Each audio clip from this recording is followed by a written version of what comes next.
Om Shanti. Good morning. मीठे बाप दादा के 21 तारीख के महावाक्य है। मीठे बच्चे, नाम रूप से न्यारी कोई चीज़ नहीं होती। आत्मा व परमात्मा को भी नाम रूप से न्यारा नहीं कहेंगे।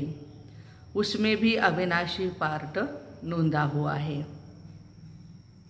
प्रश्न है, शिव बाबा को भोलानाथ कहकर याद करते हैं, उसे भोला क्यों कहा जाता है?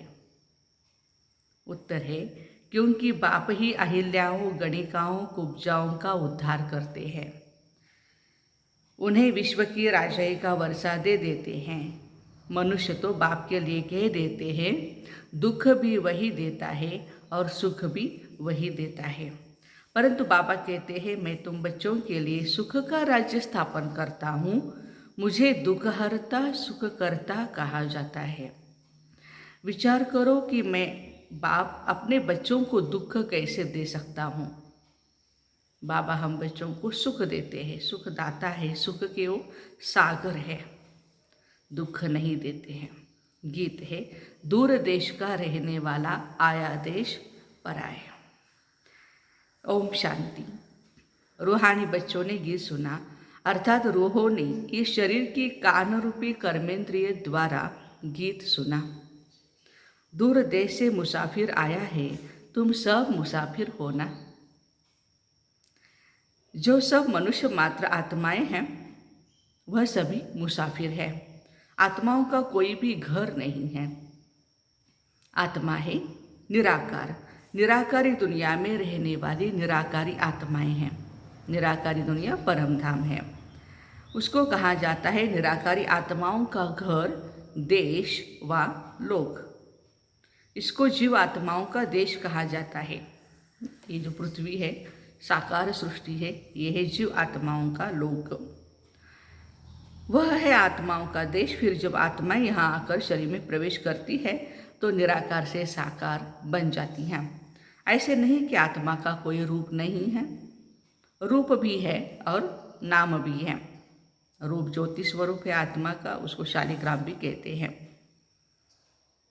इतनी छोटी आत्मा कितना पाठ बजाती है इस शरीर द्वारा, वंडरफुल। हर एक आत्मा में पाठ बजाने का कितना रिकॉर्ड भरा हुआ है। रिकॉर्ड एक बार भर जाता है, फिर कितना भी रिपीट करो वही चलेगा। वैसे आत्मा इस शरीर के अंदर रिकॉर्ड है। उसमें 84 जन्मों का सारा पाठ भरा हुआ है। जैसे आत्मा निराकार है, वैसे बाप भी निराकार है। कहाँ कहाँ शास्त्रों में लिख दिया है कि वो नाम रूप से न्यारा है। बिगर नाम के कोई भी चीज़ नहीं होती है। मनुष्य समझते हैं परमपिता परमात्मा नाम रूप से न्यारा है। अगर नाम नहीं, रूप नहीं तो देश भी नहीं, फिर तो कुछ भी नहीं हो सकता है। अमृत जैसे नाम है तेरा प्रभु, ये गीत भी हमने सुना है ना। बुलाते भी है, दूर देश का रहने वाला परमपिता परमात्मा है। दूर देश रहते मीन्स उनको देश भी है, नाम भी है और उनका सुंदर रूप भी है।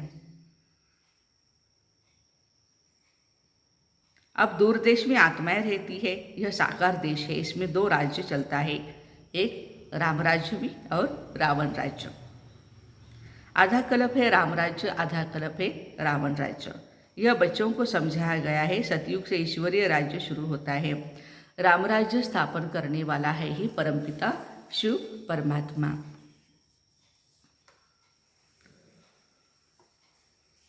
वह कभी रावण राज्य स्थापन कर न सके। बाप बच्चों के लिए कभी दुख का राज्य थोड़े बनाएंगे। कहते हैं ईश्वर ही दुख सुख देते हैं। बाबा कहते हैं, मैं बच्चों को कैसे दुख दे सकता हूँ।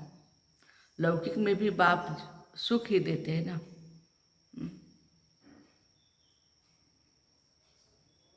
मेरा नाम तो है ही सुख करता दुख हरता। यह तो मनुष्यों की भूल है। ईश्वर कभी भी दुख नहीं देंगे। इस समय है ही दुख धाम। आधा कल्प रावण राज्य में दुख ही मिलता है, सुख की रत्ती भी नहीं है। सुखधाम में कभी दुख होता नहीं है। बाप स्वर्ग का रचयिता है, अभी तुम हो संगम पर। इनको नई दुनिया तो कोई भी नहीं कहेंगे। नई दुनिया का नाम है स्वर्ग, वही फिर पुरानी दुनिया बनती है। नई चीज़ जब पुरानी खराब दिखाई पड़ती है तो पुरानी चीज़ को खलास किया जाता है। मनुष्य विष को ही सुख समझते हैं। गाया भी जाता है, अमृत छोड़ विष काहे को खाए। ग्रंथ में गुरु नानक देव ने भी कहा है, उनके भी अक्षर है, अशंख चोर। बाप की महिमा गाते हैं, बाप कि आप जो आकर करेंगे उससे भला ही होगा। परमात्मा आप जो भी करेंगे उससे सबका भला होगा। नहीं तो रावण राज्य में मनुष्य बुरा काम ही करेंगे। बापा ही आकर के मूत पलीती कपड़ धोते हैं। ग्रंथ में भी बहुत लिखा हुआ है, सिंधी लोग ग्रंथ रखते हैं। अब यह कोई सिख धर्म वाले है नहीं, यह तो है ही आदि सनातन देवी देवता धर्म के। सिखों का है गुरु नानक, उनको दाढ़ी बाल थे, तो सब सिखों को दाढ़ी बाल होने चाहिए। आजकल तो दाढ़ी रखते नहीं हैं, बहुत फैशनेबल बन गए हैं, नहीं तो फॉलो करना चाहिए ना। हम गुरु नानक के फॉलोअर्स हैं तो गुरु नानक को ही पूरा का पूरा फॉलो करना चाहिए। ये तो बच्चों को अभी पता पड़ा है, गुरु नानक को 500 वर्ष हुए, फिर कब आएंगे? तुम झट बताएंगे। कोई से भी पूछो, यह तो बताओ कि गुरु नानक कब आएंगे, तो कहेंगे उनकी आत्मा ज्योति जोत समा गई। आएंगे फिर कैसे? तुम कहेंगे आज से 4500 वर्ष के बाद गुरु नानक फिर आएंगे, क्योंकि 5000 वर्ष का चक्र है, ये रिपीट हो रहा है। तुम्हारी बुद्धि में सारे वर्ड की हिस्ट्री ज्योग्राफी चक्र लगाती रहती है। बुद्ध क्राइस्ट आदि सबके लिए कहेंगे इस समय तमो प्रधान है, कब्र दाखिल है। इनको कयामत का समय कहा जाता है। सब मनुष्य मात्र जैसे मरे पड़े हैं, अपने आप को देह समझते माना मरे पड़े हैं। सबकी जोत जैसे बुझी हुई है, बाबा आते हैं सबको जगाने के लिए। बच्चे जो कामचिता पर बैठ भस्म हो गए हैं, उनको अमृत वर्षा से जगाकर साथ ले जाएंगे। माया ने कामचिता पर बिठाए कब्र दाखिल कर दिया है, सो गए हैं। अब बाप अमृत छकाते हैं, मना पिलाते हैं अमृत। अमृतसर नाम इसलिए रखा है, बाबा आकर अमृत छकाते हैं। अब कहाँ ज्ञान अमृत और कहाँ पानी की बात है। सिख लोगों का बड़ा दिन होता है तो बड़ी धूमधाम से तालाब को साफ करते हैं, मिट्टी निकालते हैं, इसलिए नाम ही रखा है अमृतसर, अमृत का तालाब। अब गुरु नानक साहेब तो कोई ज्ञान सागर है नहीं, उसने भी बाबा की ही महिमा की है। खुद कहते हैं एक ओंकार सतनाम, वह सदैव सच बोलने वाला है। सत्यनारायण की कथा है ना, सिंधुवर्ती लोग बाहर जाते हैं तो सत्यनारायण की कथा कराते हैं, समझते हैं सत्यनारायण की कथा से सेफ्टी से पार हो जाएंगे। अमरनाथ तिजरी की कथा भी है ना, भक्ति मार्ग में कथाएं सुनते आए हैं। कहते हैं शंकर ने पार्वती को कथा सुनाई, वह तो सूक्ष्म वतन में रहने वाला, वहाँ फिर कथा कौन सी सुनाई है? ये सब बातें बाप बैठ समझाते हैं। वास्तव में तुमको अमर कथा सुनाकर अमरलोक में मैं ले जाने आया हूँ, मृत्यु लोक से अमरलोक में मैं ले जाता हूँ। बाकी सूक्ष्म वतन में पार्वती ने क्या दोष दिया जो आकर के उनको कथा सुनाएंगे? क्या दोष किया है उन्होंने, क्या प्रॉब्लम किए हैं? हाँ, तो अभी तुम समझते हो हम नर से नारायण और नारी से श्री लक्ष्मी बन रहे हैं। ये है अमरलोक में जाने के लिए सच्ची सत्यनारायण की कथा, तिजरी की कथा। तुम आत्माओं को अब ज्ञान का तीसरा नेत्र मिला है, बाबा समझाते हैं। तुम ही गुलगुल पूज्य थे, फिर 84 जन्मों के बाद तुम ही पुजारी बने हो, इसलिए गाया हुआ है आपे ही पूज्य आपे ही पुजारी हो। बाबा कहते हैं मैं तो सदैव पूज्य हूँ, तुमको आकर के पुजारी से पूज्य बनाता हूँ। कहते हैं हे राम आकर के हमको पावन बनाओ। सब भगत पुकारते हैं, आत्मा पुकारती है ना, हे पतित पावन।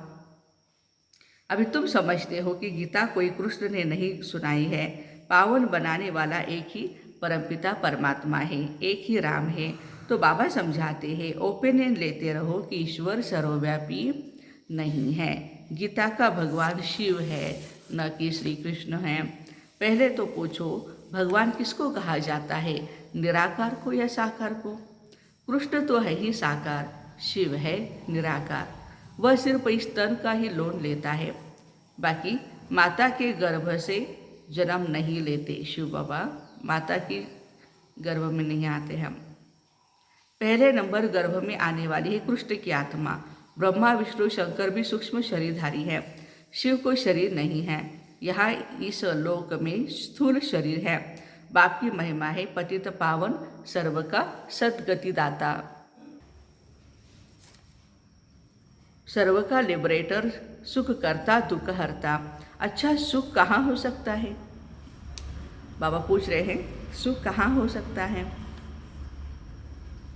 सुख मिलेगा दूसरे जन्म में, जब रावण की दुनिया खत्म हो, स्वर्ग की स्थापना हो जाएगी। अच्छा लिबरेट किससे करते हैं? रावण के दुख से। यह तो दुखधाम है ना। अच्छा फिर गाइड भी बनते हैं। यह शरीर तो यहाँ ही खत्म हो जाते हैं, बाकी आत्माओं को ले जाते हैं, सबको दुख से छुड़ाए पवित्र बनाए घर ले जाते हैं। मनुष्य जब शादी कर आते हैं तो पहले होते हैं पति, पीछे होती है ब्राइड।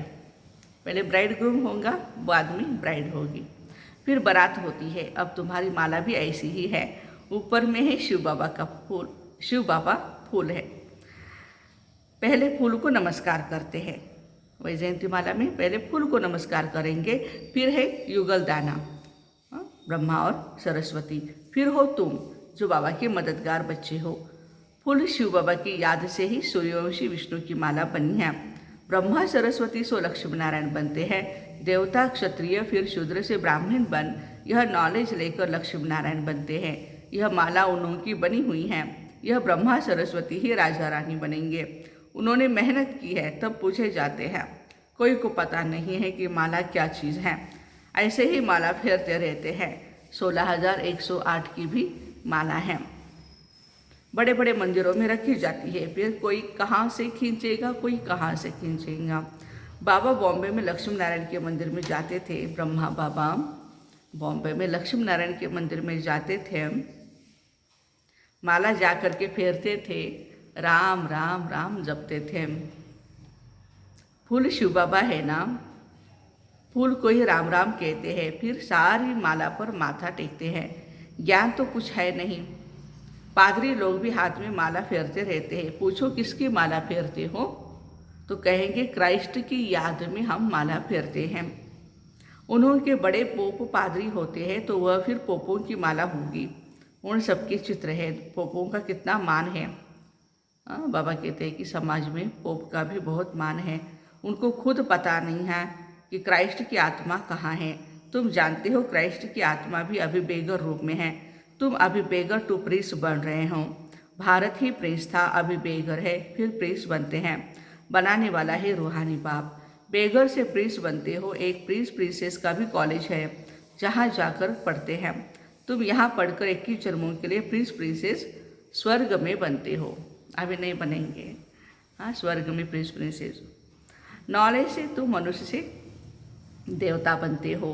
अभी तुम समझते हो जो श्री कृष्ण सतयुग का प्रिंस था सो 84 जन्मों के बाद बेगर बना है। 5000 वर्ष पहले देवी देवताएं कितने साहूकार थे, अभी वही कंगाल बेगर बने हैं ना। ये बातें सिर्फ तुम बच्चे ही सुन सकते हो। भगवान हुआ जो वह सबका फादर है।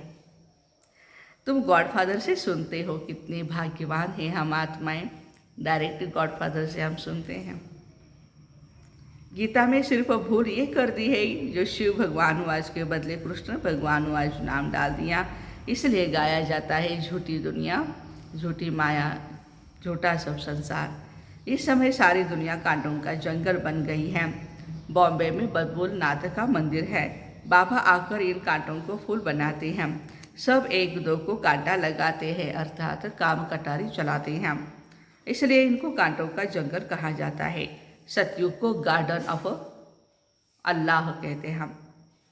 वही फ्लावर्स कांटे बनते हैं, फिर कांटों से फूल बनते हैं।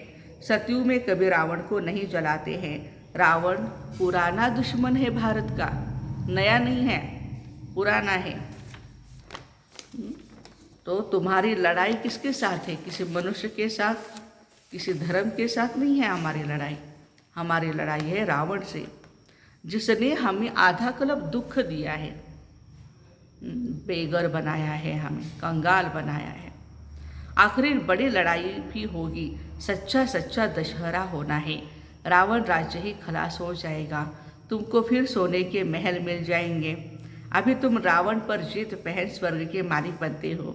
बाबा सारे विश्व का राज्यभाग्य देते हैं, इसलिए उनको शिव भोला भंडारी कहते हैं। गणिकाएँ, अहिल्याएँ, कुब्जाएँ सबको बाप विश्व का मालिक बनाते हैं। कितना भोला है। बाबा के पास सब आते हैं, सबको बाबा वर्षा देते हैं। आते भी पति दुनिया पति शरीर में है, बाकी जो स्वर्ग के लायक नहीं है वो विकार को छोड़ नहीं सकते हैं। बाबा कहते बच्चे अभी यह अंतिम जन्म तुम पावन बनो। यह विकार पॉइजन है जो तुमको आदि मध्य अंत दुखी बनाता है। क्या तुम यह एक अंतिम जन्म के लिए छोड़ नहीं सकते? जिसने कंगाल बनाया उसको नहीं छोड़ सकते। मैं तुमको अमृत पिलाए अमर बनाता हूँ, फिर भी तुम पवित्र नहीं बनते हो। विकारों के बिगर, सिगरेट के बिगर, शराब के बिगर रह नहीं सकते हो। मैं बेहद का बाप कहता हूँ, तुम एक जन्म पवित्र बनो तो मैं स्वर्ग का मालिक बनाऊंगा। तुम जानते हो बाबा आया है सारी दुनिया को दुख से लिबरेट कर सुखधाम शांतिधाम ले चलने। अभी सब धर्मों का विनाश हो जाएगा। एक आदि सनातन देवी देवता धर्म की स्थापना होती है। ग्रंथ में भी परमपिता परमात्मा को अकाल मूर्त कहते हैं। बाप है महाकाल, उज्जैन महाकालेश्वर। वह काल तो एक दो को ले जाएंगे, मैं तो सब आत्माओं को ले जाऊंगा। इसीलिए मुझे महाकाल कहते हैं। भोला भी है और भाला भी है शिव बाबा। अच्छा, मीठे मीठे सिक्के लदे बच्चों प्रति माता पिता बाप दादा का याद प्यार और गुड मॉर्निंग। रूहानी बाप की रूहानी बच्चों को नमस्ते। हम रूहानी बच्चों की रूहानी माता पिता बाप दादा को याद प्यार, गुड मॉर्निंग और नमस्ते। वाह बाबा वाह, शुक्रिया बाबा शुक्रिया। धारणा के लिए मुख्य सार है, इस अंतिम जन्म में ज्ञान अमृत पीकर अमर बनना है। स्वयं को स्वर्ग में चलने के लायक बनाना है। बुरी आदतों को छोड़ देना है। दूसरी पॉइंट है, अभी पढ़ाई पढ़कर 21 जन्मों के लिए स्वर्ग में प्रिंस प्रिंसेस बनना है। सच्ची सच्ची सत्यनारायण की कथा सुन नर से नारायण बनने का पुरुषार्थ करना है। आज का वरदान है, 1 सेकंड के दृढ़ संकल्प से स्वयं का व विश्व का परिवर्तन करने वाले रूहानी जादूगर भव। 1 सेकंड के दृढ़ संकल्प से स्वयं का व विश्व का परिवर्तन करने वाले रूहानी जादूगर भव। विस्तार है, जैसे जादूगर थोड़े समय में बहुत विचित्र खेल दिखाते हैं, वैसे आप रूहानी जादूगर अपनी रूहानियत की शक्ति से क्या करते हो? सारे विश्व को परिवर्तन में लाने वाले हो। कंगाल को डबल ताजधारी बनाने वाले हो। क्या क्या करते हैं बाबा सुना रहे हैं। कंगाल को डबल ताजधारी बनाते। स्वयं को बदलने के लिए सिर्फ 1 सेकंड का दृढ़ संकल्प धारण करते हो कि मैं आत्मा हूँ। क्या धारण करते हैं? मैं आत्मा हूँ। और विश्व को बदलने के लिए स्वयं को विश्व के आधार मूर्त, उद्धार मूर्त समझकर विश्व परिवर्तन के कार्य में सदा तत्पर रहते हो। इसलिए सबसे बड़े रूहानी जादूगर आप हो। जादूगरी क्या होती है? जो नहीं है चीज़ें उनको दिखाते हैं हम। तो हम रूहानी जादूगर क्या करते हैं? ये ज्ञान सुना करके औरों को कंगाल से डबल ताजधारी भी बनाते हैं, खुद भी बनते औरों को भी बनाते हैं। स्वयं को बदलने के लिए हमने एक ही दृढ़ संकल्प धारण किया है, कौन सा? मैं आत्मा हूँ। और औरों को, विश्व को चेंज करने के लिए हमें उद्धार मूर्त समझ करके, आधार मूर्त समझ करके चलना है। तो बाबा कहते विश्व परिवर्तन के इस कार्य में आप सदा तत्पर रहने वाले रूहानी जादूगर, आज पूरा दिन हम यही स्वमान देंगे, मैं आत्मा खुद को और विश्व को परिवर्तन करने वाली रूहानी जादूगर हूँ। 1 सेकंड में दृढ़ संकल्प से। आज का स्लोगन है, जो स्वराज्याधिकारी आत्माएं हैं वे कभी पराधीन नहीं हो सकती है, पराधीन नहीं हो सकती। जो स्वराज्याधिकारी आत्माएं हैं वे कभी पराधीन नहीं होती है, ना कर्मेंद्रियों के वश, न पुराने स्वभाव संस्कार के वश है, या व्यक्ति वस्तु परिस्थिति के वश, किसी के भी वश हमें नहीं होना है, क्योंकि हम आत्माएं स्वराज्याधिकारी है। अच्छा, ओम शांति। Have a nice day.